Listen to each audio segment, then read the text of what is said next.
Shqipëria një vend i vogël me skandale të mëdha, si të mos mjaftonin aferat dhe korrupsioni. Emërimet dhe shkarkimet janë një tjetër skandal që nxin Shqipërinë. Në tetor të vitit 2025, me vendim të Këshillit Ministrave, është liruar nga detyra Roland Kristo si zëvendës ministër i bujqësisë dhe zhvillimit rural. Në fakt, ky më shumë se sa një shkarkim në radhë është një skandal, pasi Roland Kristo ka dhënë një kontribut të jashtëzakonshëm gjatë detyrës së tij. Kristo ka qenë përgjegjës i peshkimit, duke e shtyrë përpara sektorin e peshkimit dhe shënuar arritje pas arritjesh, duke mbajtur edhe postin e kryetarit të Komisionit të Përgjithshëm të Peshkimit të Mesdheut. Pasi mbaroi 4 vjeçarin e parë, Brukseli propozoi dhe insistoi që ta mbante edhe 4 vjet të tjera, por e mbylli këtë cikël. Pas 3 vjetëve, në Malaga të Spanjës, ku Komisioni i Përgjithshëm i Peshkimit për Mesdheun zhvillonte sesionin e 48, Kristo kërkoi dorëheqjen për arsye shëndetësore përpara ministrit spanjoll të peshkimit dhe përpara gjithë anëtarëve të Mesdheut dhe të Këshillit të Europës. Ai u surprizua nga anëtarët e këtij komisioni, të cilët në gjuhën shqipe shkruan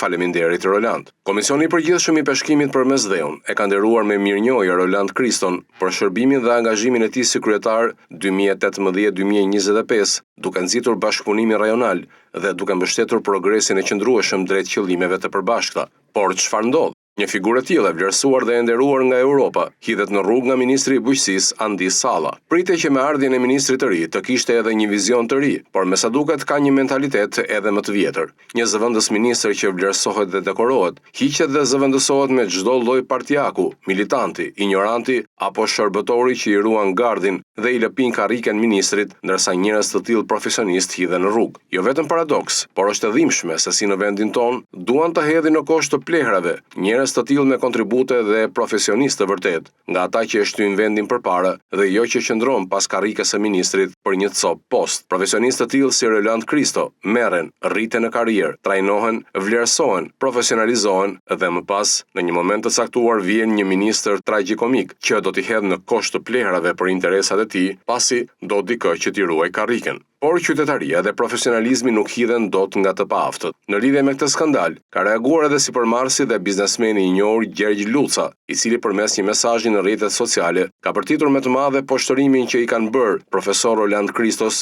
biologu të njohur, shkencëtar i të rrallë, i cili u vlerësua dhe u respektua nga ministri spanjoll i bujqësisë Luis Planas dhe Komisioni Mesdhetar i Peshkimit, ndërsa u kthye në Shqipëri, u flak në rrugë brenda ditës. Luca thekson se nga zëvendës ministër i bujqësisë, Roland Kristo u la pa punë, duke ja poshtëruar karrierën. 22 vjet dha kontribute madhore në peshkimin shqiptar dhe mesdhetar, por administrata e re ia shumëzoi me 0. Jam sot këtu të uluraset të përtas nga poshtërimi që i kanë bërë profesor Roland Kristos, biologu i njohur, shkencëtari i rrallë Zoti Kristo. Para 2 ditësh vlerësohet e respektohet nga ministri spanjoll i bujqësisë dhe nga Komisioni Mesdhetar i Peshkimit, ndërsa u kthye në Shqipëri, u flak në rrugë brenda ditës. Nga zëvendës ministër i bujqësisë, u la pa punë, duke i ja poshtëruar karrierën. 22 vjet dha kontribute madhore në peshkimin shqiptar dhe mesdhetar, por administrata e re ja shumëzoi me 0. Roland Kristo i duhet Shqipërisë, sepse është simboli i njeriu të ndershëm që dashuria për punë i është kthyer në oksigjenin e jetës,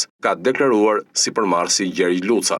Në vitet e fundit ka qenë zëvendës ministri i peshkimit, ku e ka shtyr përpara sektorin ton arritje mas arritjesh, dhe mu sot më kanë vënë një përgjegjësi gjithë komuniteti i peshkimit të dalë dhe ta falenderoj këtë njeri, këtë biolog të madh, këtë njeri të pasionum që kishte gjithmonë parim për të shtyr sektorin përpara dhe për të luftuar horrat. Roland, faleminderit për çfarë ke bërë për ne.